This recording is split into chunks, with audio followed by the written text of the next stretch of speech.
รัมมาจาโลกาธิปเตสหัมปฏิกัดอัญชะเลอันติวลังอัญญาจทาสันติทาสัตตาปรัสสกาสาติกาเอเสตุธรรมังอนุกัมปิมังปะชั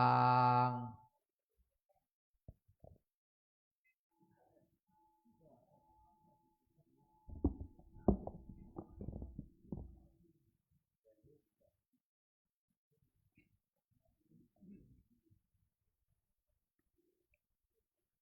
นะโมตัสสะภะคะวะโตอะระหะโตสัมมาสัมพุทธัสสะนะโมตัสสะภะคะวะโตอะระหะโตสัมมาสัมพุทธัสสะนะโมตัสสะภะคะวะโตอะระหะโตสัมมาสัมพุทธัสสะอารามะโรปาวนะโรปาเยชนาเสตุการกาปะปัญจะอุทปานันจะเยทะทันติอุปสยังเตสังทิวาจะรัตโตจะสัทธาปุญญังปวัตถติธรรมัฏฐาศีลสัมปันนาเตชะนาสักขะคามิโนติณบัดนี้อาตมภาพจักรับประทานแสดงพระธรรมเทศนาในวรรณโรปกถาว่าด้วยการปลูกป่าเพื่อเป็นเครื่องประคับประคองฉลองศรัทธาประดับปัญญาบารมีอนุโมทนากุศลบุญญาราศีแก่พุทธศาสนิกชนทั้งหลายผู้ขวนขวายมาบำเพ็ญบุญบำเพ็ญกุศลณศาลาธรรมสามัคคีไม้สักทองแห่งนี้ณวัดพระธาตุศรีจอมทองวรวิหารตำบลบ้านหลวงอำเภอจอมทองจังหวัดเชียงใหม่ซึ่งเช้าวันนี้เป็นวันธรรมสวนะคือวันฟังธรรมเป็นวันพุธที่29เดือนตุลาคมพุทธศักราช2568ตรงกับวันขึ้น8ค่ำเดือน12ฉะนั้นกระผมอัตมภาพจะได้แสดงพระธรรมเทศนาให้สมควรแก่กาลเวลาสืบไปกระผมจะได้ขอโอกาสพระเดชพระคุณหลวงพ่อเจ้าคุณพระสุวรรณเมธีรองเจ้าคณะจังหวัดเชียงใหม่เจ้าวาดวัดพระธาตุศรีจอมทองตลอดจนถึงพระมหาเถรานุเถระครูบาอาจารย์ทุกรูปในการแสดงธรรมให้แก่ภิกษุสามเณรอุบาสกอุบาสิกาณโอกาสนี้นะครับก่อนอื่นขออนุโมทนากับคณะภิกษุสามเณรแม่ชีญาติโยมสาธุชนทุกคนทุกท่านตลอดจนถึงผู้รับฟังอยู่ทางบ้านตามช่องทางแพลตฟอร์มโซเชียลมีเดียต่างๆซึ่งได้มีกุศลเจตนาประพฤติวัดปฏิบัติธรรมมีการถวายทานรักษาศีลทำวัดสวดมนต์และกำลังฟังธรรมอยู่ณขณะนี้เป็นต้นนับว่าเป็นสิ่งที่น่าอนุโมทนาบุญเป็นอย่างยิ่งญาติโยมท่านทั้งหลายในช่วงนี้ก็เป็นช่วงเทศกาลทอดกฐินซึ่งวัดพระธาตุศรีจอมทองวรวิหารจะได้มีในวันอาทิตย์นี้และวัดอื่นๆก็ยังมีเทศกาลนี้อยู่ยังเป็นเทศกาลของพุทธศาสนิกชนเราพร้อมทั้งในสถานการณ์ปัจจุบันนี้ประสบนิกรชาวไทยก็ได้รับความโศกเศร้าเสียใจในการเสด็จสวรรคตของสมเด็จพระนางเจ้าสิริกิติ์พระบรมราชินีนาถพระบรมราชชนนีพันปีหลวงหรือเราท่านทั้งหลายเรียกว่าแม่หลวงซึ่งพระองค์เสด็จสวรรคตเมื่อวันศุกร์ที่24เดือนตุลาคมพุทธศักราช2568เวลา 21:21 น.สิริพระชน พรรษาปีที่ 93 พระองค์ทรงเปี่ยมด้วยพระมหากรุณาธิคุณอันยิ่งใหญ่ต่อพระสงฆ์นิกรทุกหมู่เหล่าทรงเป็นพระธรรมราชินีผู้พระราชทานพระบรมราชินูปถัมภ์แก่คณะสงฆ์และกิจการพุทธศาสนามาอย่างยาวนานตลอดพระชนชีพนี่ญาติโยมท่านทั้งหลายเราทุกท่านก็ได้รับความโศกเศร้าเช่นนี้ในขณะนี้ก็ยังอาตมาจะได้กล่าวถึงการจัดพระบรมศพซึ่งสมเด็จพระบาทสมเด็จพระเจ้าอยู่หัวเนี่ยโปรดเกล้าให้ไว้ทุก1 ปีโยมท่านทั้งหลายซึ่งทางคณะสงฆ์ก็ได้ออกหนังสือด่วนที่สุดเป็นของมติมหาเถรสมาคมให้คณะสงฆ์ทั่วราชอาณาจักรและวัดไทยในต่างประเทศดำเนินการอะไรบ้างมีอยู่6 ประการคือ 1. ตั้งโต๊ะหมู่บูชาประดิษฐานพระฉายาลักษณ์หรือพระสาธิสลักษณ์พร้อมเครื่องราชการะในสถานที่สมพระเกียรติ 2. บำเพ็ญกุศลสวดมนต์สวดอภิธรรม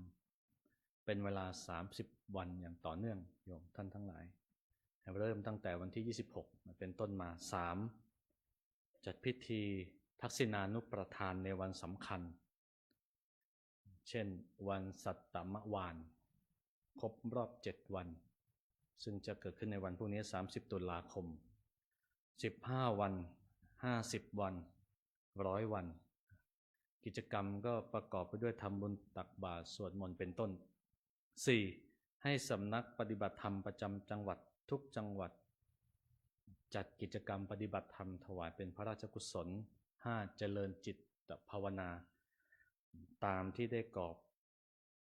กิจกรรมต่างๆหลังทำวัดเย็นทุกวันเป็นต้น 6. เชิญชวนประชาชนร่วมบำเพ็ญกุศลสวดมนต์เจริญจิตภาวนารักษาศีลฟังธรรมและปฏิบัติธรรมนี่คณะสงฆ์ก็ได้เห็นความสำคัญและปฏิบัติตามกันมาอย่างยาวนานในพระแม่หลวงของเราได้เสด็จสวรรคตไปญาติโยมท่านทั้งหลายการที่สถาบันพระมหากษัตริย์ได้ปฏิบัติพระราชกรณียกิจไว้ทั้งพ่อหลวงของเราเองก็ดีพระองค์ได้เสด็จสวรรคตไปเมื่อปี 2559 เราทราบกันดีซึ่งที่ผ่านมาก็เป็นพระแม่หลวงของเราท่านทั้งหลายพระองค์ทั้งสองได้ทำพระราชกรณียกิจเป็นตัวอย่างเป็นโครงสร้างให้ประชาชนได้เจริญกุศลตามมีพระดำรัสหนึ่งที่พระพันปีหลวงท่านตรัสไว้น่าสนใจกับในหลวงรัชกาลที่ 9ว่ายังไงโยมท่านทั้งหลายบอกว่าพระเจ้าอยู่หัว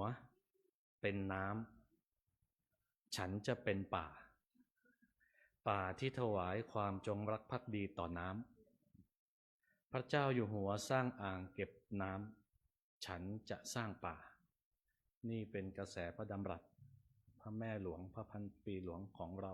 ท่านทั้งหลายได้ตรัสไว้ซึ่งเราทราบกันดีพ่อหลวงและแม่หลวงของเราซึ่งเป็นหนึ่งเป็นเหมือนว่าคู่บุญพระบารมีของประเทศชาติเราอาตมาก็ได้ยกพระสูตรหนึ่งที่คล้อยตามกับพระดำรัสนี้มีอยู่ด้วยกันอยู่4 ประการว่าด้วยการปลูกป่าพระองค์ทรงทำคุณประโยชน์ด้วยการปลูกป่าและสวนดอกไม้สวนผลไม้ตามโครงการต่างๆให้อุดมสมบูรณ์เพื่อให้เป็นร่มเงาที่พักอาศัย นี่การปลูกป่าต่อมาการสร้างสะพานก็อำนวยความสะดวกในการสัญจรโครงการต่างๆเช่นสะพานภูมิพลประการต่อมาการให้โรงน้ำดื่มหรือบ่อน้ำซึ่งเป็นสถานที่แหล่งน้ำดื่มและการผลิตน้ำในเขื่อนต่างๆสุดท้ายการให้ที่พักอาศัยไม่ใช่เพียงแค่ที่พักอาศัยของคนทั่วไปเท่านั้นรวมถึงที่พักคนไข้ที่พักของแพทย์พยาบาลและที่พักชั่วคราวตามเส้นทางสัญจรต่างๆญาติโยมทั้งหลายตามที่กล่าวมานี้ล้วนมีความเกี่ยวข้องกับสถาบันพระมหากษัตริย์ท่านทั้งหลายเมื่อสถาบันพระมหากษัตริย์ได้ดำเนินการสร้างสิ่งเหล่านี้ไว้บุญที่เกิดจากการสร้างย่อมเจริญอยู่ตลอดเวลาและเมื่อเราท่านทั้งหลายได้ไปร่วมกิจกรรมหรือเราเรียกกันว่าอนุโมทนาก็ได้ชื่อว่าสร้างโอกาสได้ถือว่าการร่วมอนุโมทนาในการร่วมสร้างของพระองค์หรือญาติโยมทั้งหลายท่านใดที่มีกำลังก็ประพฤติตามปฏิบัติตามพระราชกรณียกิจที่พระองค์ได้ทำไว้สมจริงดังพระดำรัสที่เป็นการสนทนาของสอบถามของเทวดาซึ่งมีความสงสัยจึงมาทูลถามปัญหากับพระพุทธเจ้าว่ายังไงโยมทั้งหลายบอกว่าชนพวกไหนมีบุญเจริญในการทุกเมื่อทั้งกลางวันทั้งกลางคืนชนพวกไหนตั้งอยู่ในธรรมสมบูรณ์ด้วยศีลเป็นผู้ไปสู่สวรรค์พระสัมมาสัมพุทธเจ้าจึงตรัสตอบเทวดาเป็นภาษาบาลีที่อาตมาภาพยกขึ้นเป็นนิเคปบทเบื้องต้นว่าอารามะโรปาวนะโรปาเป็นต้นแปลเป็นไทยใจความได้ว่าชนเหล่าใดสร้างสวนอันน่ารื่นรมย์ปลูกป่าสร้างสะพานให้โรงน้ำดื่มให้บ่อน้ำและให้ที่พักอาศัยชนเหล่านั้นย่อมมีบุญในการทุกเมื่อทั้งกลางวันและกลางคืนชนเหล่านั้นตั้งอยู่ในธรรมสมบูรณ์ด้วยศีลย่อมไปสู่สวรรค์โยมท่านทั้งหลายพระบาลีนี้กำลังบอกอะไรเราบอกว่าสร้างป่าสะพานน้ำบ่อน้ำที่พักอาศัยเนี่ยทุกเวลาบุญเกิดขึ้นสรุปสั้นๆแบบนี้ญาติโยมท่านทั้งหลายในอรรถกถาอธิบายเพิ่มเติมว่ายังไงบุญที่เจริญขึ้นอยู่เรื่อยๆนั้นเนี่ยท่านบอกว่าต้องไม่ให้อกุศลวิตกคือกามวิตกพยาบาทวิตกวิหิงสาวิตกเนี่ยมาครอบงำด้วยนะและบุญก็ไม่ย่อมไม่เจริญในขณะที่หลับอยู่สองอย่างอกุศลวิตกครอบงำกับเวลาหลับบุญไม่ทำงานว่าอย่างนั้นพุทธเจ้าตรัสอย่างนี้หมายเอาในเวลาที่ระลึกถึงพูดถึงบุญโยมอรรถกถาอธิบายการระลึกถึงบุญถ้าไม่ระลึกบุญไม่เกิดว่าอย่างนั้นดีกาอธิบายเพิ่มเติมว่าระลึกถึงบุญที่ทำเนี่ยปรารภอยู่อย่างนั้นประสบบุญมากว่าอย่างนั้นเพราะว่าบุญมันไม่สามารถที่จะเจริญด้วยตัวมันเองได้ในดีกาอธิบายไว้เป็นตามลำดับชั้นในการศึกษาของภิกษุสามเณรในพุทธศาสนาสายเถรวาทของเราต้องอาศัยทั้งอรรถกถาและดีกาประกอบโยมท่านทั้งหลายอาตมาภาพได้ยกพระสูตรนี้ได้กล่าวถึงการปลูกป่าเป็นต้นแต่อาตมาภาพจะกล่าวถึงใน ประการสุดท้ายในเรื่องที่พักอาศัยก็แล้วกันโยมท่านทั้งหลายที่พักอาศัยในทางพระท่านเรียกว่าวิหารวิหารนี่แปลได้หลายอย่างกล่าวถึงที่พักอาศัยก็แล้วกันความเป็นมาในทางพุทธศาสนาของเราว่ายังไงมีปรากฏอยู่ในพระไตรปิฎกเล่มที่7ในพระวินัยปิฎกจุลวรรคว่าด้วยเสนาสนะขันธกะว่ายังไงเริ่มแรกเดิมทีนั้นมีเศรษฐีคนหนึ่งชาวกรุงราชคฤห์อยากจะถวายวิหารโยมก็ได้เห็นพระภิกษุมัวแต่เข้าออกอยู่ตามโคนไม้บ้างภูเขาบ้างในซอกเขาในถ้ำบ้างในป่ารกที่มีฟางล้อมอยู่บ้างแต่ภิกษุนั้นนะเศรษฐีนั้นไปเห็นด้วยอิริยาบถด้วยความเลื่อมใสท่านสำรวมอินทรีย์อย่างงดงามจึงเข้าไปเรียนถามภิกษุว่าอย่างไงพระคุณเจ้าหากโยมจะสร้างที่พักถวายให้เนี่ยพระคุณเจ้าจะอยู่ไหมภิกษุก็บอกว่าโยมพระพุทธเจ้ายังไม่ได้อนุญาตที่พักเลยสมัยนั้นยังไม่ได้อนุญาตนะโยมเศรษฐีถามต่อว่าถ้าเช่นนั้นขอท่านนิมนต์ไปถามพระองค์ทูลถามพระองค์แล้วบอกโยมทีภิกษุก็ไปกราบทูลให้พระพุทธเจ้าพระเจ้าเลยตรัสอนุญาตว่ายังไงโยมดูก่อนภิกษุทั้งหลายเราอนุญาตเสนาสนะ5ชนิดคือ 1. วิหาร 2. เรือนมุงแถบเดียว 3. เรือนชั้นเดียว 4. เรือนโล้น 5. ถ้ำโยมท่านทั้งหลายพระเจ้าอนุญาตตัดอย่างนี้เสร็จสับเรียบร้อยเศรษฐีมีความประสงค์อยากจะถวายสร้างที่พักให้กับภิกษุอยู่แล้วจึงสร้างถวายญาติโยมในคัมภีร์บอกว่าเสร็จภายในวันเดียวเศรษฐีนั้นคงมีเงินมากนะโยมถวายถึง60หลังเลยที่พักอาศัยโดยลักษณะที่พักเนี่ยสมัยก่อนนะโยมสมัยพุทธกาลเป็นเรือนไม้ไผ่บ้างหลังหญ้าคาบ้างมุงด้วยหญ้ามีฝาแค่3ด้านบ้างไม่มีประตูโดยสมัยก่อนลักษณะแบบนี้สร้างเพื่อให้ภิกษุพักอาศัยเพื่อพ้นจากสัตว์ร้ายเหลือบยุงลมแดดเป็นต้นเท่านั้นเพื่อให้ศึกษาธรรมและปฏิบัติธรรมแต่ภายหลังญาติโยมท่านทั้งหลายพระภิกษุเนี่ยประสบปัญหาต่างๆพระพุทธเจ้าทรงอนุญาตเพิ่มยังไงเช่นประตูบ้าง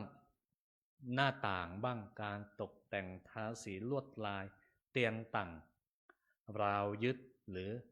ราวตากจีวรเป็นต้นนี่สมัยใหม่แล้วนะตามที่พระเจ้าอนุญาตเพิ่ม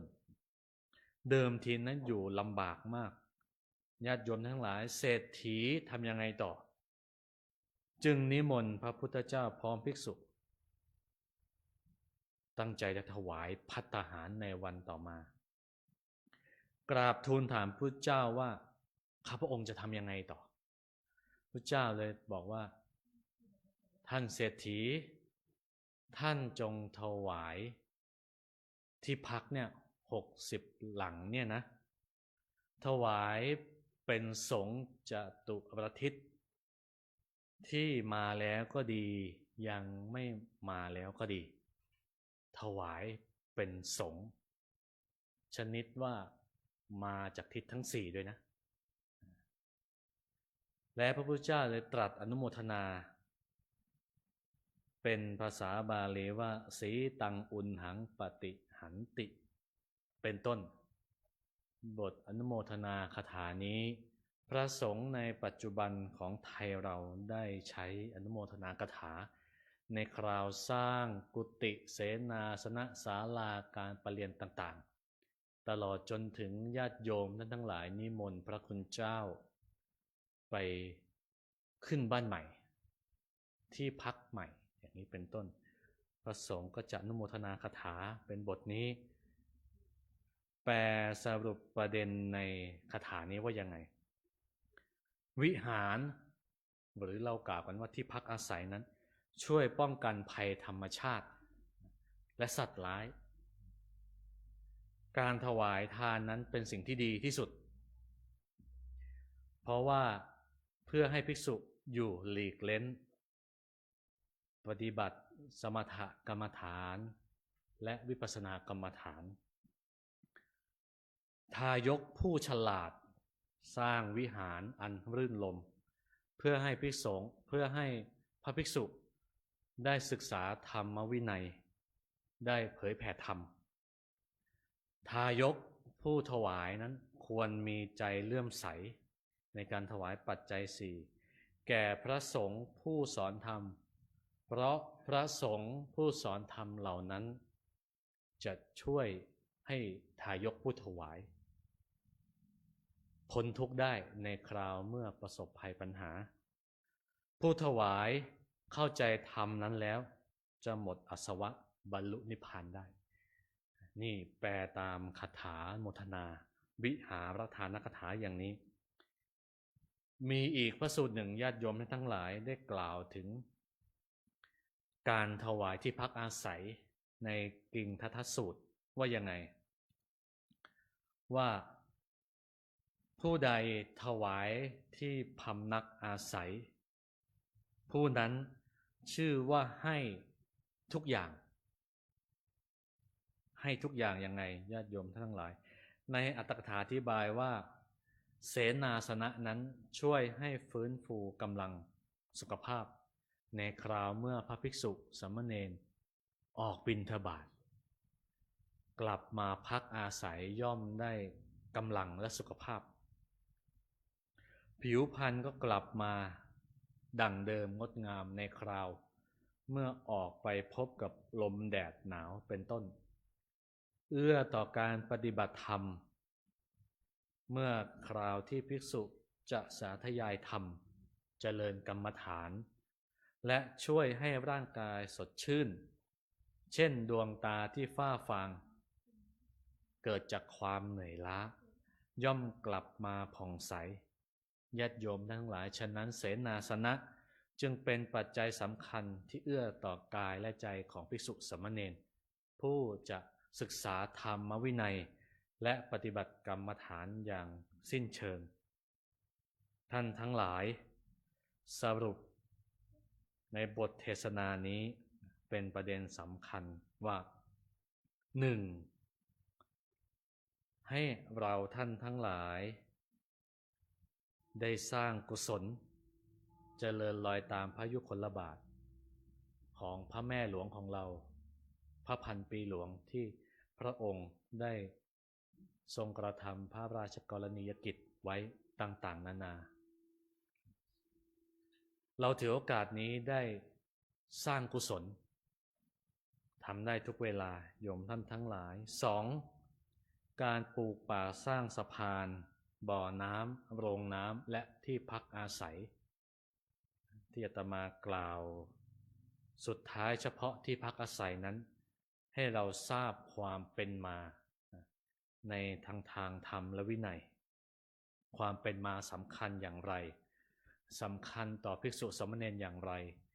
สำคัญที่ว่าภิกษุสามเณรจะได้ศึกษาธรรมวินัยและได้ปฏิบัติกรรมฐานเป็นลำดับสืบต่อไป 3. ผู้สร้างเสนาสนะต้องสร้างด้วยจิตเลื่อมใสใจศรัทธาสิ่งสำคัญเลยญาติโยมท่านทั้งหลายจำไว้อย่างนี้ว่าบุญจะเกิดขึ้นพอกพูนขึ้นพัฒนาขึ้นอยู่ที่การระลึก ที่อาตมาภาพได้กล่าวตามอรรถกถาและฎีกาที่อธิบายไว้ว่าบุญสำคัญที่การระลึกถึงหากไม่ระลึกถึงบุญมันไม่สามารถเจริญขึ้นตัวมันเองได้นี้สรุปเป็นบทเทศนาในวันนี้เป็นข้างต้นสุดท้ายก่อนจะจบโยมยังไม่จบง่ายๆนะยังมีเวลาสักเล็กน้อยอาตมาจะได้ขอโอกาสประชาสัมพันธ์ซึ่งสำนักศาสนศึกษาวัดพระธาตุศรีจอมทองของเราจะได้ส่งภิกษุสามเณรไปอบรมบาลีก่อนสอบ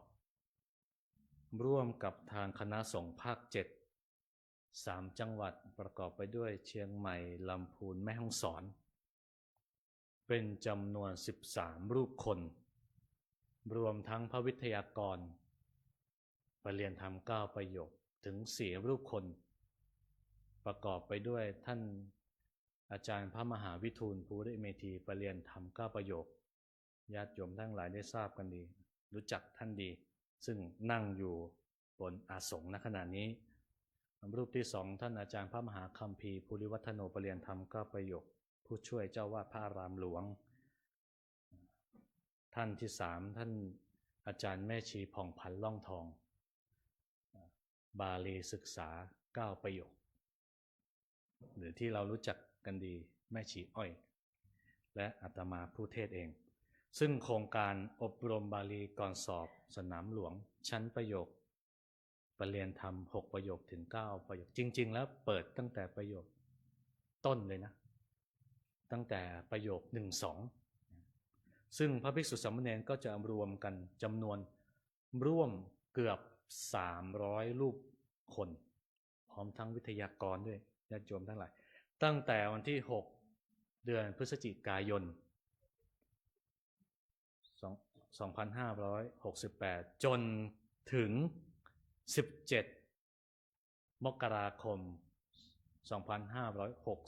2569โยมนี้ประชาสัมพันธ์ให้ทราบซึ่งทางสำนักศาสนศึกษาเราที่ญาติโยมอุปถัมภ์ดูแลรูปพระรูปเนนพระหนุ่มเนนน้อยได้ไปศึกษาพระบาลีต่อโยมการศึกษาพระบาลีแบ่งเป็น2ส่วนง่ายๆ1ศึกษาในสำนักของตนเองหากว่าวัดไหนมีสำนักของตนเองก็ศึกษาของตนเองก่อนในส่วนที่2ไปอบรมก่อนสอบเพิ่มจะแบ่งเป็น2ส่วนโดยส่วนใหญ่นะ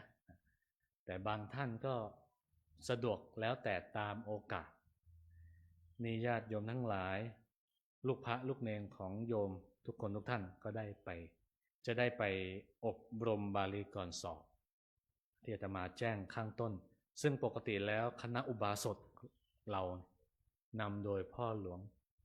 พ่อโยมพ่อกิจจายชัยอาจไปถวายภัตตาหารเป็นประจำญาติโยมที่เนี่ยแหละก็ไปอยู่เป็นประจำซึ่งเจริญพรเรียนเชิญอีกนะโยมท่านทั้งหลายพระภิกษุสามเณรจำนวนมากโยมท่านทั้งหลายมีโอกาสน้อยไหมพระภิกษุสามเณรไม่ธรรมดานะศึกษาธรรมด้วยศึกษาธรรมวินัยและรวมกันอยู่เป็นจำนวนมากโยมอาตมาเข้าใจว่าโยมท่านทั้งหลายที่ไปถวายภัตตาหารเนี่ยได้บุญมากเพราะว่าภัตตาหารที่โยมถวายเนี่ยจะเป็นกำลังในการศึกษาพระบาลีภิกษุสามเณรจะต้องศึกษากี่เวลาโยมทราบไหมเข้าเรียน2เวลาเช้าบ่ายเย็นค่ำทำยังไงนอนตีพุงอยู่กุฏิไหมไม่ใช่อ่านบาลีแปลบาลีเพื่อจะเข้าเตรียมการเรียนการสอนในช่วงเช้าบ่ายของวันถัดไปโยมพระเนนศึกษาตลอดวันเลยนะนี่อาตมาภาพถือว่าถ้าญาติโยมทั้งหลายท่านใดมีโอกาสได้ไปถวายภัตตาหารถือว่าเป็นบุญมากจึงขอโอกาสป ประชาสัมพันธ์ไว้เป็นเบื้องต้น เทศนาปริโยสาเนในการเป็นที่สุดลงแห่งพระธรรมเทศนาอัตมาภาพขออนุโมทนากับญาติโยมสาธุชนทุกคนทุกท่านที่ได้มาสังสมบุญญาราศีในครั้งนี้และขออ้างอิงคุณพระศรีรัตนตรัยคือพระพุทธพระธรรมพระสงฆ์บารมีธรรมแห่งพระเดชพระคุณหลวงปู่พระพรหมมงคลอดีตเจ้าวาดวัดพระธาตุศรีจอมทองพร้อมทั้งบุญกุศลที่ท่านทั้งหลายบำเพ็ญมาแล้วตั้งแต่อดีตชาติจนถึงปัจจุบันชาติจงรวมกันเป็นตบะเดชะพลวะปัจจัยอำนวยอวยพรให้ท่านทั้งหลายจงมีแต่ความสุขความเจริญปรารถนาสิ่งหนึ่งสิ่งใดที่เป็นไปโดยชอบประกอบไปด้วยธรรมแล้วขอให้ความปรารถนานั้นจงพันสำเร็จสมมโนรสมุ่งมาตามความปรารถนาทุกประการรับประทานแสดงพระธรรมเทศนาในวนโรปคถาก็เห็นว่าพอสมควรแก่กาลเวลาจึงขอสมมุติยุติลงคงไว้แต่เพียงเท่านี้เอวังก็มีด้วยปการฉะนี้หันตมยังสาธุกลังกะโลมาเสสาธุสาธุสาธุนะโมตัสสะภะคะวะโตอะระหะโตสัมมาสัมพุทธัสสะนะโมวะโตอะระหะโตสัมมาสัมพุทธัสสะนะโมตัสสะภะคะวะโตอะระหะโตสัมมาสัมพุทธัสสะอิติปิโสภะคะวะอะระหะสัมมาสัมพุทโธวิชชาจารณะสัมปันโนสุขโตโลกเวโดอนุตตโลปุเรสธัมมัสสารเตสัตตเทวมนุสสานังพุทโธภะคะวะติสวากขาโตภะคะวะตาธัมโมสันติเตโกเอปัสสะโกปันนายเยโกปัจจตังเวทิตาโพวินโยหิติโสปฏิปันโนภะคะวะโตกัสสะโก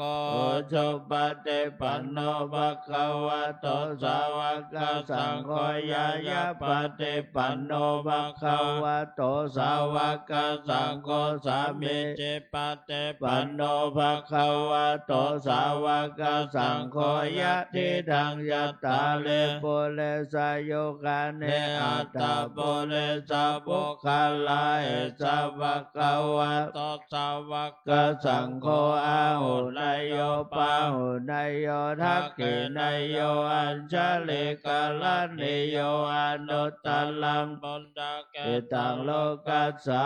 เตมหากาลเนโกนาโตอิตายะสัพปะเนนะปุเรตวะปาลามิสัพปะโตสัมปเตมุตตมังสัจจวัจเจนะโหตุเตชะยามังคลาชยันโตโพธิยามุเลสักขยานานันเทวัตโนเอวังตวังเวชโยเวชยสุชัยยามังคเลอปาราจิตาปัลลังเกสิเสปัตตาเวโปคะเลอเวเสเกสัพพพุทธานังอคัปปะโตสนักตังสมังคลังสปะปะตังสโหเตตังสุขันโนสมโหตจัสโสเยตังพรหมจาริโสเกนังกายกรรมังวาจากรรมังปะระเกนังปะระเกนังมโนกรรมังปณิทิเตปะระเกนะปะระเกนะเนกตัวนาลาปันตเถปะทักขิเน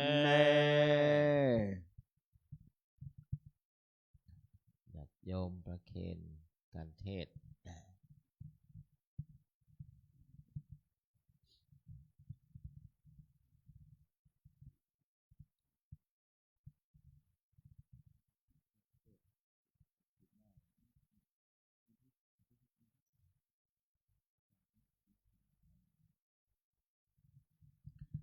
ประเดี๋ยวนี้เดือนยี่ยัสธาเดือนยี่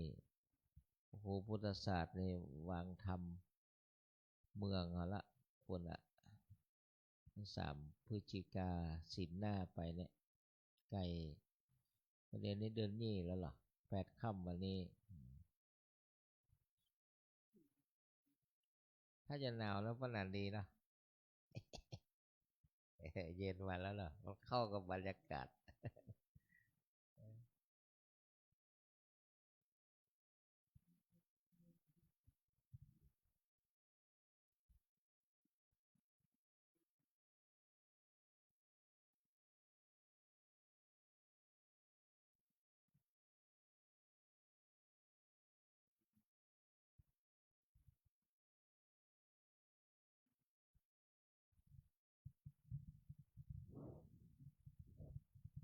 วัดนี่มีภารกิจหน้าที่กันหมด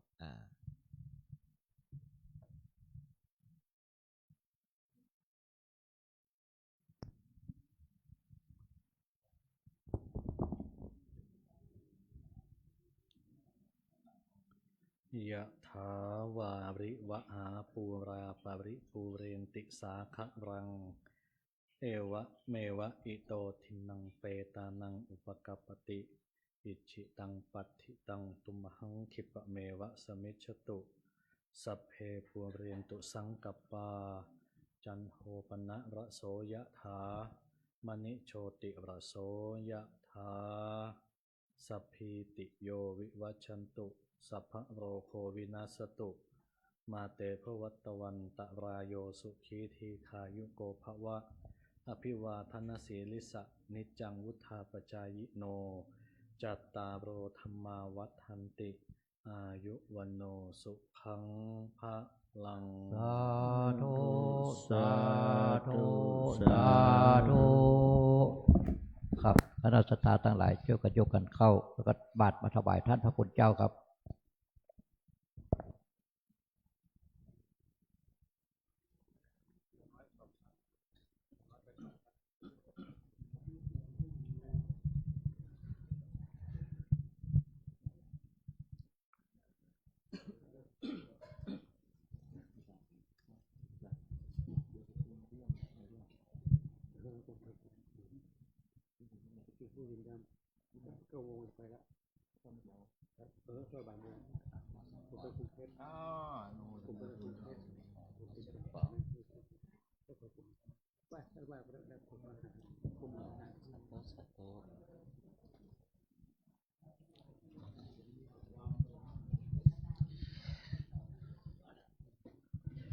กฐินพระราชทานอย่างที่ศรัทธาทราบวันที่2 พฤศจิกาเนอะกฐินพระราชทานตวาได้พระครูประหลัดเลขาประชุมหัวหน้าส่วนเอาความเหมาะสมจะได้ก็แล้วแต่เปิดกำหนดเถอะเพราะว่าพระพันปีหลวงสวรรคตนะพระตา ไอการมโหรสพมโหรีปีพาดนี่ก็ว่ากันไปตามที่กำหนดกฎเกณฑ์นะอันนี้วันที่2 พฤศจิกาแต่ว่าพระครูประหลัดเปิ้นไปหาลือกับส่วนราชการว่าจะเตียวมาธรรมดาจะแห่อย่างไรหรือว่าจะตั้งได้แล้วแต่เปิ้นนี่ทุกเจ้าก็มีหน้าที่ตั้งรับในวัดแล้วก็เป็นเรื่องเกี่ยวกับบ้านเมืองตัวเอง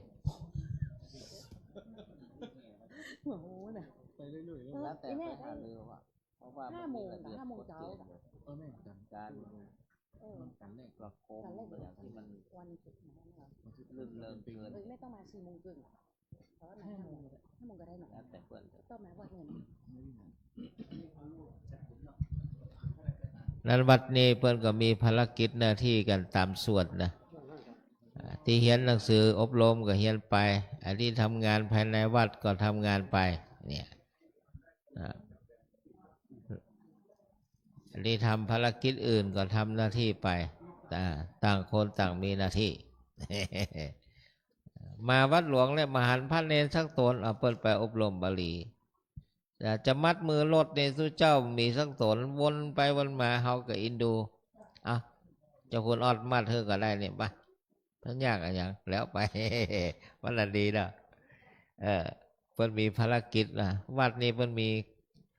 ภารกิจหน้าที่ต่างกันไปพระครูพุทธศาสตร์ดูแลด้านนี้แต่ว่าเอากันไปทำบัญชีปิดบัญชีก็ว่ากันไปเนี่ยจะเป็นถ้าไปตัวหรอประเดี๋ยวนี้ มีหลวงพ่อไปประทานนะ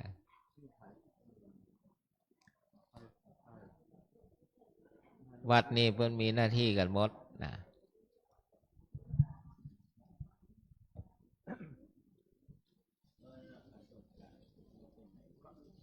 ครับพร้อมแล้วก็กำถวายครับนื้อเดี๋ยวกันเอาเพิ่นตั้งดีๆก่อนเพิ่นนั้นไปตั้งคนเฒ่าคนแก่ตั้งหันเอาขึ้นแม่ดาแม่รัตดาถวายอาจารย์วิทูลก่อนมันแล้วใจคนเฒ่าเพิ่นเนี่ยไปเฮ่งเพิ่นมาได้เพิ่นอายุรักเหมือนกันหรอเราปนันได้ปนันก็เจริญอายุวัฒนะนักเหมือนกันแล้วนี่คนเฒ่าคนแก่เนี่ย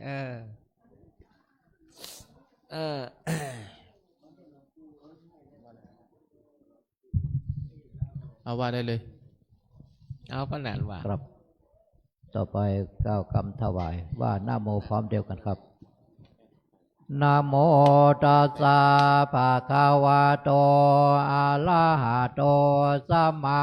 สัมพุทธัสสะนะโมตัสสะภะคะวะโต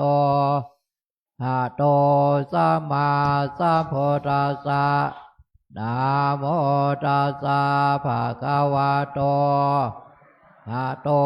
สัมมาสัมพุทธัสสะว่าพร้อมเด็กกันครับเยมาเน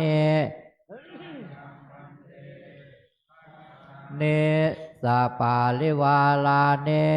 เพโกสังฆาสะโอโนสยามะสาธุโนพันเตเพโกสังโฆอิมาเน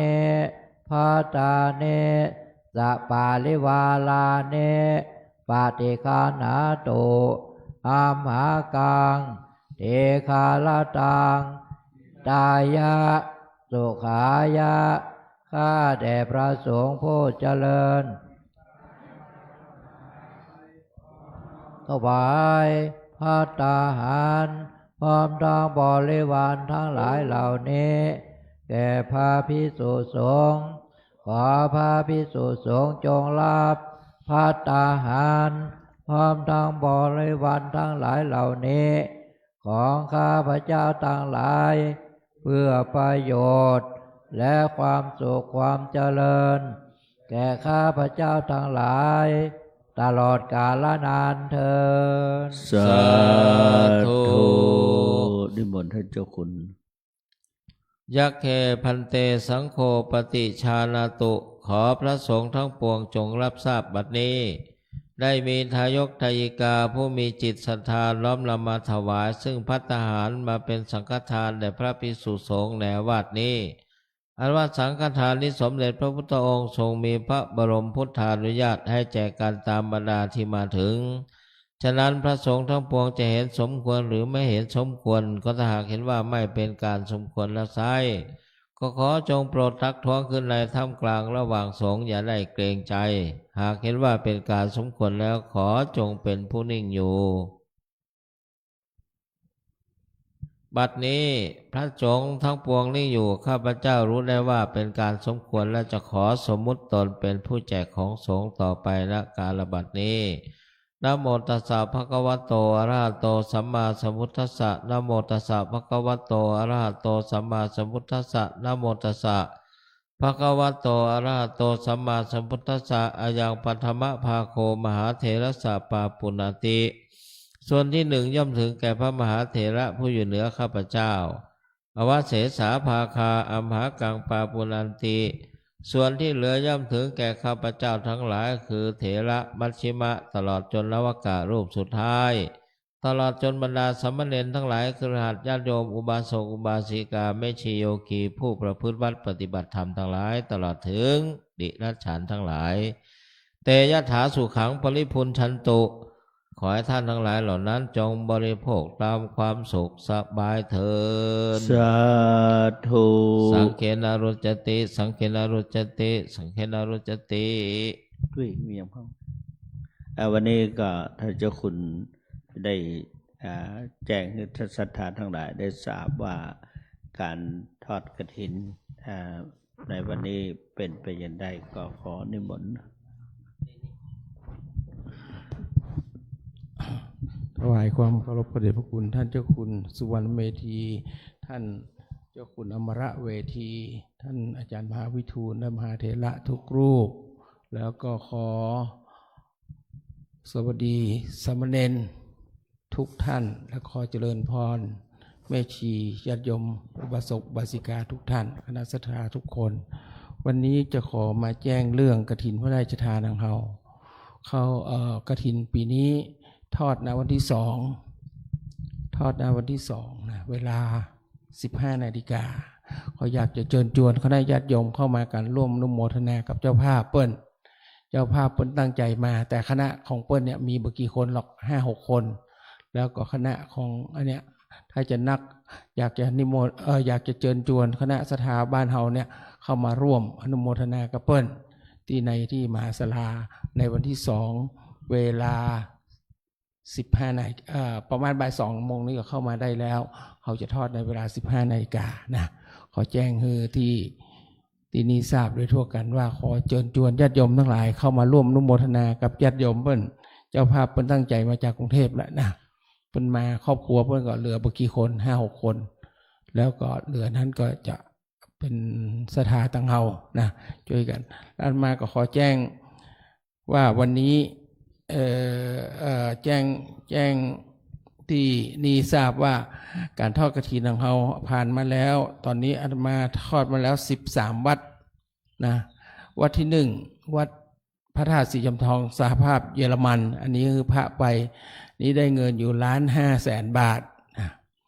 สำนักวิปัสสนาโมกขวรานุสรณ์ที่อยุธยาได้1,200,000 บาทสำนักวิปัสสนานวลชวีละปูนที่ไปสร้างเจดีย์บรรจุเจดีย์นั้นได้147,440 บาทวัดเมืองเลนอำเภอสันทรายจังหวัดเชียงใหม่ได้659,390 บาทและธรรมมิกราชที่แม่ฮ่องสอนที่แม่ลาน้อยได้172,390 บาทและนาฟ่อนได้132,960 บาทโมกขวรารามบ้านแอ่นคือวัดที่หลวงปู่ไปแปลงอันนี้คือได้อยู่334,270 บาทวัดตีนตกได้อยู่320,000 บาทวัดเมืองมางอำเภอเมืองจังหวัดเชียงใหม่ได้ 423,711 บาทถ้ำบัวตองที่อำเภอแม่แตงที่สำนักของเฮาวัดถ้ำบัวตองได้เงินอยู่ 423,711 บาทไม่ใช่ถ้ำบัวตองวัดเมืองมางได้ 423,711 บาทวัดถ้ำบัวตองได้อยู่ 2,599 บาทวัดพระบาทแก้วเข้าเมื่อเมื่อ 2-3 วันที่แล้วเมื่อวันที่26ได้เงินอยู่ 116,235 บาทวัดแม่ป่าไผ่อันนี้สร้างวิหารอันนี้ได้เงินอยู่ 469,740 บาทวัดแม่งูดตำบลนาคอเรืออำเภอฮอดจังหวัดเชียงใหม่ได้เงินอยู่ 530,684 บาทอันนี้คือวัดที่เราไปทอดมาผ่านมาแล้ววันนี้เราจะไปทอดที่วัดพระบาทผาลาดก็คือที่รอยพระพุทธบาทที่พระเดชพระคุณหลวงปู่ท่านไปสร้างไว้วันนี้จะทอดในเวลา 10 โมง 11 โมงนี่โดยประมาณแล้ววัดห้วยหินดำวัดที่หลวงปู่วัดประจำหลวงปู่ที่เปิ้นไปที่บ้านญาติพี่น้องที่เปิ้นไปเกิดหลวงปู่ไปเกิดที่หั่นที่บ้านห้วยหินดำนี่อันนี้จะทอดวันนี้ใน2 วัดนี้แล้วก็ขอเชิญชวนญาติโยมทั้งหลายที่สำคัญที่สุดคือวัดพระธาตุวัดดอยน้อยของเราเนี่ยในวันที่31ที่จะถึงนี้วันที่30เขาเว้น1 วันที่31เราจะทอดที่วัดดอยน้อยนี่นะในเวลา9 โมงเช้าแล้วก็วัดพระเกิดเราจะไปทอดในเวลา12:30 วัดต่อไปกับเวลา14 นาฬิกาอันนี้เราจะทอดเป็นผ้าป่าห่างกฐินเพราะว่าทุกเจ้าบ่ได้จำพรรษาที่หั่นนะพอก็เลยจะทอดผ้าป่าอันนี้จะทอดในเวลาประมาณ14 นาฬิกาวัดเทพสิทธาจารย์สำนักเทพสิทธาจารย์สำนักปฏิบัติธรรมบ้านเหล่าเป้าเนี่ยแล้วต่อมาก็เหล่ามณฑาทิพย์ฝั่งตรงข้ามวัดเหล่าเป้าเขาจะทอดในเวลา16 นาฬิกาอันนี้คุณแม่พรทิพย์โรตการเป็นเจ้าภาพทั้งหมดเลย4 วัดนี่นะสำหรับวันที่31แล้ววันที่1ก็มีวัดเหล่าเป้าดอยหล่ออันนี้เพิ่นสร้างศาลาเนาะเวลา9 โมงเวลา10 โมงทอดที่วัดปัญญาพุทธารามเวลา13 นาฬิกาวัดรัตนวรารามห้วยส้มปล่อยอยากจะชวนญาติโยมไปกันนักๆเพราะวัดนี้อาตมาไปเห็นหลวงปู่เพิ่นทำอุโบสถและทำวิหารเมื่อก่อนนี้ทำแล้วหลังใหญ่แล้วต่อมาหลังคามันสุดตั้งหลังมันสุดหมดอาตมาก็เลยว่าที่หั่นมันยังไม่ได้ตัดลูกนิมิตก็เลยว่าจะแปลงวิหารให้เพิ่นแปลงอุโบสถลวดเลยก็จะตั้งต้นอย่างกับญาติโยมกันตั้งหมู่ห้วยส้มปล่อยร่วมกันกับกาดทอดท่านช่วยกันว่าได้เขาจะไปวางศิลาฤกษ์แล้วก็ไปวางศิลาฤกษ์ณวันนั้นคือวันที่1 มกรานะที่1 พฤศจิกายนนะวัดห้วยส้มปล่อยเนี่ยอยู่ตรงข้ามปั๊มน้ำมันปตท.พอดีเลยอยู่ฝั่งตรงข้ามนั้นเพราะเขาจะไปฟื้นฟูขึ้นมาใหม่เพราะวัดนั้นมันเกือบบ่มีทุกเจ้าอยู่แล้วนะเพราะว่าก็จะไปฟื้นฟูทำขึ้นมาใหม่ก็อยากจะทำให้ได้ตัดลูกนิมิตเพราะว่าเปิดอนุญาตมาตั้งเมื่อหลาย10 ปีแล้วแล้วตั้งปุ้นเพื่อก็ได้เดินต่อเนาะแล้วต่อมาก็วัดมัคคารามแม่ลองวัดมัคคารามแม่ลองนี้ก็ไปทอดในเวลา15 นาฬิกานะในระหว่าง2 วัด 3 วัดปัญญาพุทธารามรัตนวรารามห้วยส้มปล่อยกับมัคคารามเนี่ยอยากจะเชิญญาติโยมไปกันนักเพราะมันไม่ได้ขึ้นดอยไม่ได้ไปไหนอันนี้นะแต่วันที่2กฐินพระราชทานอันนี้ก็โดยคุณแม่พรทิพย์โรตการเหมือนกันปีนี้คุณแม่พรทิพย์โรตการมาทอดคือเฮาหมดกัน10 วัดนะในละแวกนี้นะกฐินพระราชทานคุณแม่พรทิพย์แล้วก็มีตอนเช้าอาตมาอาจจะปีกตัวไปต้องไปทอดที่วัดท่าข้ามก็คือวัดชัยชนะอันนี้บุรณะเจดีย์นะขอแต่ที่จริงก็อยากจะเชิญญาติโยมที่วัดเนี่ยนักที่สุดแล้ววันที่3 พฤศจิกาอันนี้ก็อย่าลืมเนอะวัดด่างเขาวัดด่างพุทธนิคมวัดด่างนี่เขาจะทอดในเวลา9 โมงกว่านะ9 โมงเวลา13 นาฬิกาอาตมาอยากจะชวนคณะศรัทธาทั้งหลายเนี่ยไปดูในการเปิ้นก่อสร้างที่พุทธอุทยานธรรมแดนพุทธเกษตรอยู่ที่แม่วางเลยวัดสปัญญูไปหน่อยที่หั่นเปิ้นแปลงเจดีย์พุทธคยาสร้างโดยแม่หญิงคนเดียวแม่หญิงที่นั่นน่ะมันเป็นแม่หญิงเปิ้นทำและอยากจะชวนญาติโยมเข้าไปอนุโมทนากับเปิ้นเพราะว่าสถานที่เปิ้นเป็นส่วนเกษตรมาก่อนแล้วเปิ้นก็ไปจัดณตรงนั้นแล้วก็ทำถูกแบบโดยแล้วก็งามโดยคิดว่างามเพราะเป็นองค์ที่ใหญ่ที่สุดของจังหวัดเชียงใหม่ถ้าหากว่าทำเสร็จนะก็อยากคือไปกันไปเห็นบุญบารมีของเปิ้นอุทยานธรรมโดยคุณอาลี สุขสมกิจนี่เพิ่นจะไปร่วมเป็นเจ้าภาพตัวนะ แล้วก็ค่ำมาเวลา 16 นาฬิกาทอดที่วัดป่าเป้าในตำบลพระสิงห์อำเภอเมืองจังหวัดเชียงใหม่ร้านล่มใบบุญเป็นเจ้าภาพเนาะอันนี้แล้วก็วันที่ 4 วัดท่าสาราของเปานี่คุณเชาคุณขวัญทิพย์เป็นเจ้าภาพวันที่ 4เหมือนกันเวลา 13 นาฬิกาวัดไตรสามัคคีวัดไตรสามัคคีคณะลูกหลานของอาม่าเสียมหัวแล้วปอสงวนแม่วิไลพรพิทักษ์สิทธิ์ที่เพิ่นเป็นเจ้าภาพร่วมสร้างเจดีย์ตรงนั้นได้ไปทอดที่นะวันที่10วันที่ 4แล้ววันที่ 5เนี่ยเป็นกฐินตกค้างยังมีเจ้าภาพตัวเลยมีอยู่3วัดอย่างใดก็คงตอดคือว่าคือพระเพิ่นได้อานิสงส์ผ้ากฐินก็คงจะไปถวายกันที่อำเภอสันทรายวัดหัวฝ่ายตำบลเมืองเลนอำเภอสันทรายกฐินยังไม่มีเจ้าภาพวันวัดกัวสูงตำบลเมืองเลนอำเภอสันทรายเหมือนกันบ่มีเจ้าภาพวัดหนองก้นคุตำบลเมืองเลนอำเภอสันทรายบ่มีเจ้าภาพอันนี้ยังเป็นกฐินรอเจ้าภาพอยู่อันมาเลยมาไว้เป็นวันที่ 5เป็นวันสุดท้ายและอย่าลืมวันที่ 7 พฤศจิกาเขาจะไปทอดผ้าป่าห่างกฐินเพื่อเปลี่ยนหลังคาวิหารวัดท่าสาราอันนี้จะเชิญญาติโยมเราไป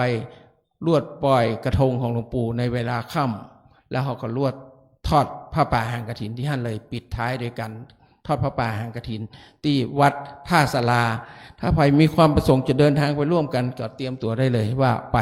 นะแต่วันนี้อยากคือไปที่ดอยเต่าทางเฮาก็ว่าเฮาสูงแล้วน้ำท่วมเหลือกระสันน้อยเดียวประเดี๋ยวนี้นะไปแล้วก็ได้เห็นความงามของน้ำท่วมดอยเต่านะครั้งนี้ที่ท่านจะเป็นที่งามมากเลยที่รอยพระพุทธบาทที่พระเดชพระคุณหลวงปู่ได้ไปสร้างที่ครอบไว้อาตมาขอแจ้งให้ญาติโยมทุกคนว่าถ้าใครมีความประสงค์อย่างไปก็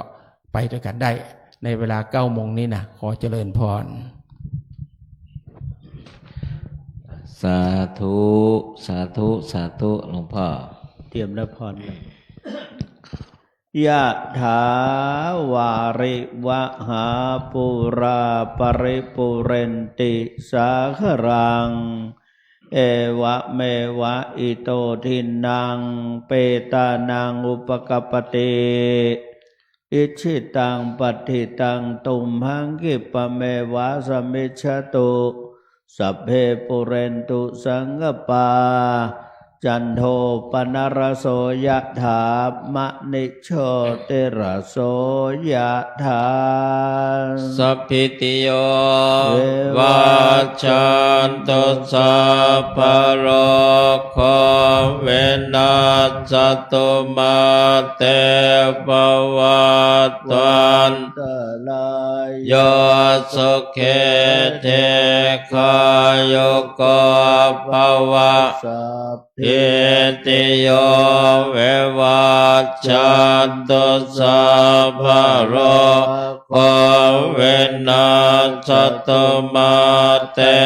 ภวัตวันตรายโยสุเขเทคายโกภวะสัพพิติโยเววัชชันพะโรโควินาศตุมาเตภวัตวันตรายโยสุเขเทคายโกภวะอภิวาทนาสิเลสันเนจังวุฒาปัจจายโนจัตตารธรรมวัฏันเตอายุวันโนสุขังภาลังกาเล ทาทานเดสปัญญาวัฏานโยเวตมาจลากาเลนะเทนังอริยโสจโปเตโสตาเตโสเวปัสสัตนัมมนาตาสเวปุลาโหเตนะเกนาเยตาตาโนโมตันเตวายาวัจจังกะลอนเตวานาเตนะตาเกนาโอนาเตเปปุญญาสวะเกนาตัสสมาตเตอาปเตวานาเจตยัตตเตนังมหาพลังปุญญาเนปัลโลกัสเมงปเตทาโหนเตปาเนนาเตภวตุสัพพมังคลังลักขันตุสัพพเทวตาสัพพพุทธานุภาเวนัสสตาโสทิภวันตุเต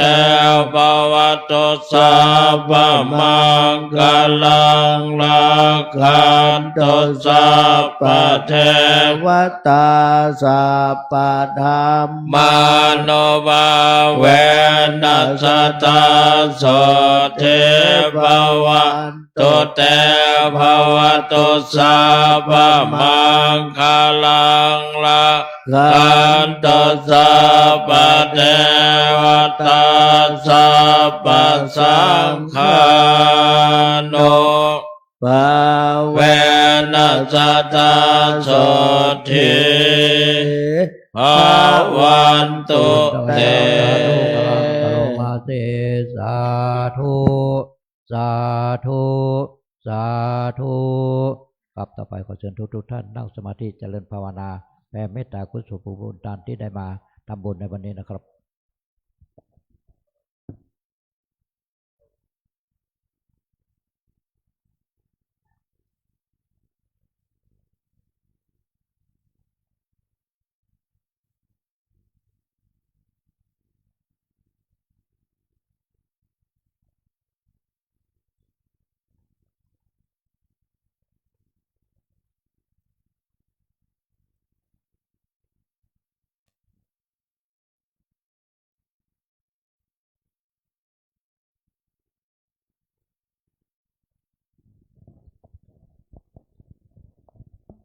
ครับสมควรกับเวลาเอตังทานากัมมังนิปานาปัจจายโยตุโนเนจังเอตังศีลกัมมังยะตังกามันกัมมังปานาปัจจายโยตุโนเนจังยังเกณฑ์เจโกชาลังกาตาปังกัมมังกัตเตกาตังปุญญาโนอนุโมทันโตสุนันโตเทวาสามิงทานเนอาติกาตาติกายุกาอุนโตสัพพะสัตตานังสุเขอาตานังปาเลหาลันโตพิตาสุเกตาอุนโตโตกาปามุจันโตสัพเพญาติกาหุนโตโตกาปามุจันโตสัพเพหุนโตโตกาปามุจันโตสัพเพปิสาสัพเพญากาสัพเพทิตาหุนโตโตกาปามุจันโตสัพเพนาคาตาโตโตกาปามุจันโตสัพเพเทวาสุขิตาหุนโตจาริโยปัจจายาสุเกตาหุนโตโตกาปามุจันโตสัพพะสัพพัสเสนังนิชันตุโววันตาเมพุทธังสัพพะเมโตสังฆามาตาเม ตามิธรรมังสัพพะเมโตสังฆามาตาเมวันเทวันตา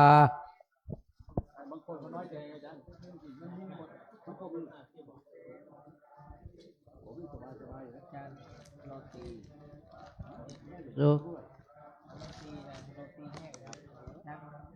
มาฐานังสัพพะเมโตสังฆามาตาเมวันเทวันตาเมอะละเมมาตา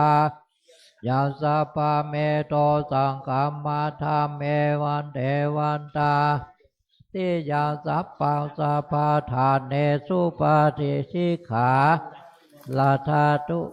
หาโพเทวุตาโลปังสัตตานันตาโลเกเทวาโลเกพระมาโลเกจัมโพติเป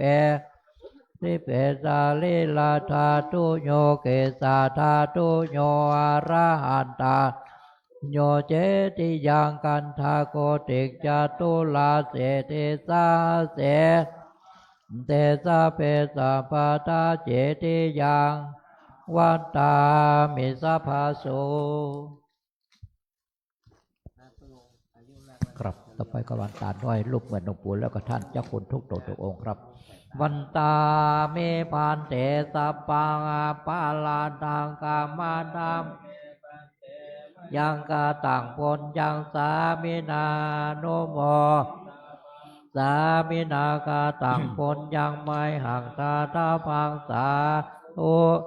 สาธุอนุโมทามิในนามของพระสงฆ์ทั้งหมดนี้ขอกล่าวคำว่าจัตตาโลธรรมาวัฏันติอายุวันโนสุขังพระลังสาธุสาธุสาธุก้าวคำลาพร้อมเดียวกันพันธทานิยังพันเทสัจฉามา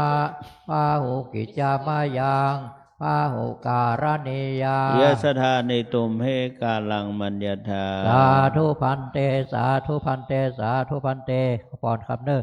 สัพเพติโยวิวัตตันโตสัพพะโลกเวนัสตุมาเตภวะตวันตรายโยสุขิติกายุโกภวะอภิวาทานาสิริสนิจังอุทาปจายโนจตารโลธรรมาวัฏันติอายุวันโนสุขังพระลังครับขอแจ้ง